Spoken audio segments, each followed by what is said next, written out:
Joe Dispenza. Por que você sempre atrai o mesmo tipo de relacionamento que te machuca? Existe um padrão que se repete na vida amorosa da maioria das pessoas e que quase ninguém consegue explicar. Você termina um relacionamento que te machucou, jura para si mesmo que nunca mais vai passar por aquilo, e meses depois está exatamente na mesma situação, só que com um rosto diferente. Mesma frieza, mesma indisponibilidade emocional, mesma sensação de estar sempre correndo atrás de alguém que nunca entrega o suficiente. A explicação convencional é que você tem azar ou que ainda não encontrou a pessoa certa. Joe Dispenza discorda completamente dessa explicação. E o que ele apresenta é desconfortável, porque tira de você a desculpa da má sorte e coloca a resposta no lugar que você não esperava, dentro do seu próprio sistema nervoso. Vamos direto ao mecanismo. Dispenza começa pela infância, mas não do jeito piezas que você já ouviu em terapia. Ele explica isso em termos estritamente biológicos. Durante os primeiros anos de vida, o cérebro humano opera predominantemente em ondas cerebrais lentas, o mesmo estado hipnagógico que adultos experimentam entre o sono e a vigília. Nesse estado, a criança absorve tudo o que observa no ambiente emocional ao seu redor, sem qualquer filtro crítico. Ela não julga se aquele padrão é saudável. Ela apenas grava. Se o ambiente emocional da infância envolvia tensão, imprevisibilidade, distância afetiva alternada com momentos de intensidade, o sistema nervoso dessa criança aprende, no nível celular, que essa mistura específica de causa e conexão é o que amor parece. Não porque seja bom, porque é familiar. E aqui, ponto central de tudo que Dispenza documenta sobre relacionamentos. O cérebro não busca felicidade. O cérebro busca o que é familiar. E quando familiar e doloroso coincidem, o corpo aprende a associar dor com vínculo.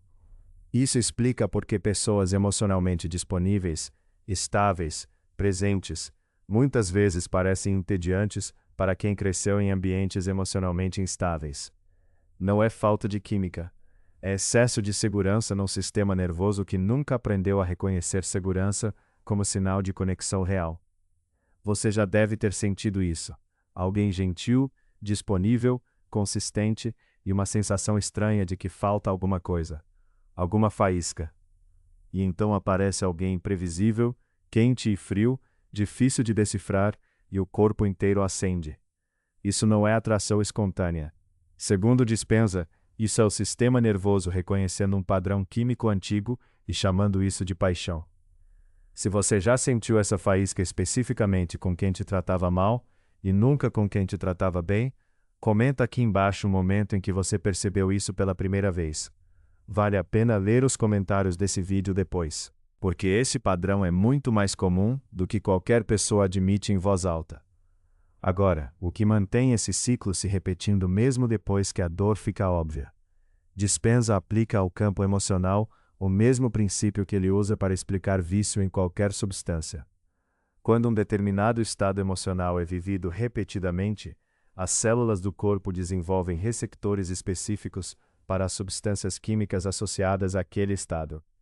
Ansiedade, expectativa, o alívio temporário de ser finalmente notado por alguém disponível. Cada uma dessas experiências libera um coquetel químico específico, e com a repetição, o corpo passa a demandar esse coquetel exatamente como demandaria qualquer outra substância viciante.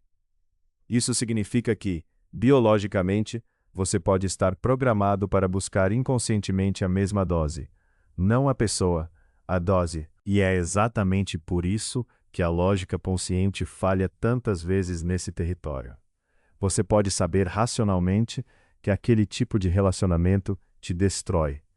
Pode até escrever isso, dizer isso em voz alta para amigos, prometer que da próxima vez vai ser diferente. Mas a parte do cérebro que toma essa decisão no momento da atração não é a parte racional.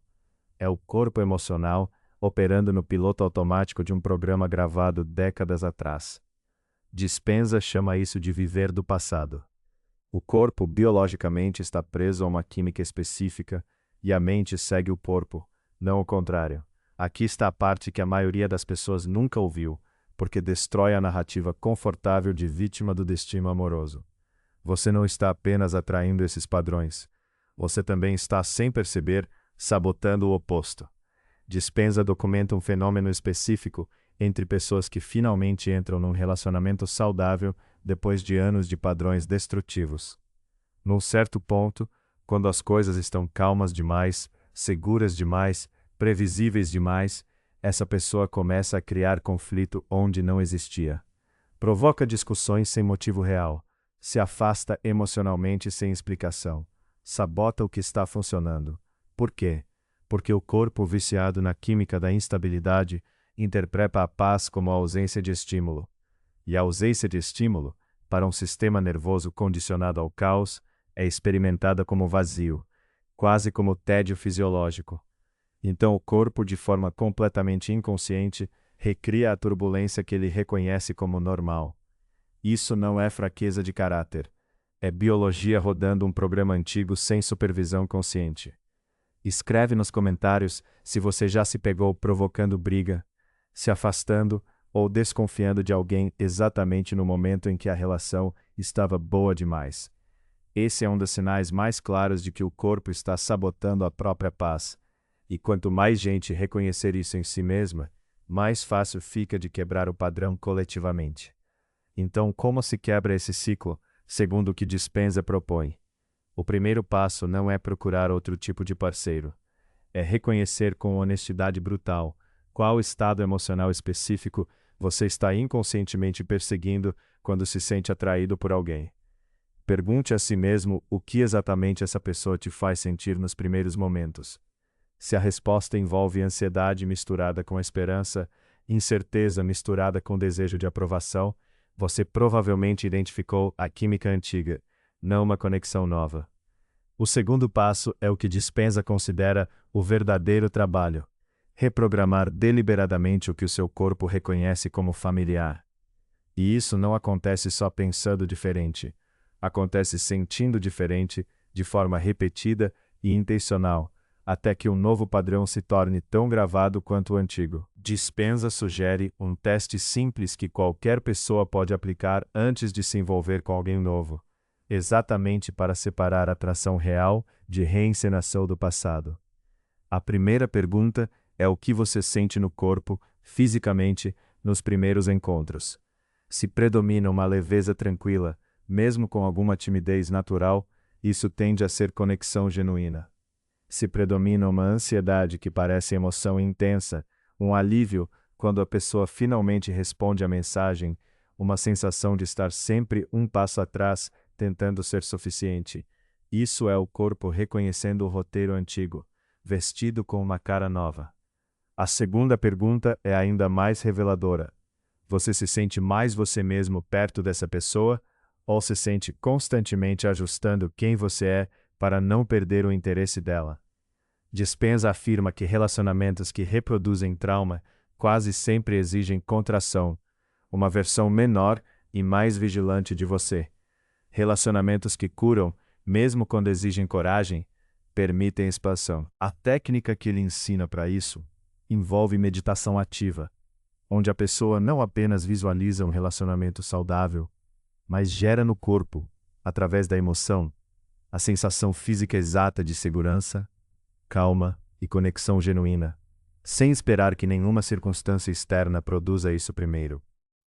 Você treina o corpo a reconhecer paz como prazer, não como ausência de estímulo. Com repetição suficiente, algo muda estruturalmente. Novos receptores celulares começam a se formar para esse novo estado. E lentamente, o que antes parecia sem graça, começa a aparecer pela primeira vez, seguro o suficiente para ser bom. Dispenza enfático num ponto que vale destacar. Isso não acontece numa sessão, nem em uma semana. O corpo levou anos para aprender o padrão antigo, e vai exigir repetição consistente para aprender um novo. Mas a neuroplasticidade que ele documenta extensivamente confirma que esse recondicionamento é fisiologicamente possível em qualquer idade. Não é uma sentença definitiva. Há ainda uma última camada que Dispenza acrescenta, e talvez seja a mais importante de todas. Ele afirma que você não atrai o que quer. Você atrai o que é, no nível da sua identidade inconsciente.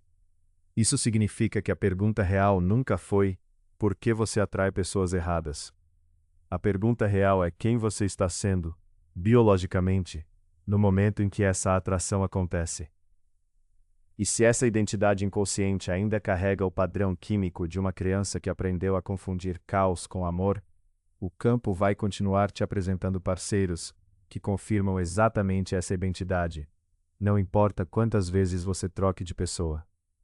Mudar o resultado externo, segundo Dispenza, sempre começa pela mesma pergunta desconfortável e necessária: que versão de mim está escolhendo isso? E o que ela precisa sentir, de forma consistente, para finalmente escolher diferente? Não é sobre encontrar a pessoa certa lá fora. É sobre se tornar, no corpo e na mente, alguém para quem o caos deixou de parecer familiar. Não como sorte,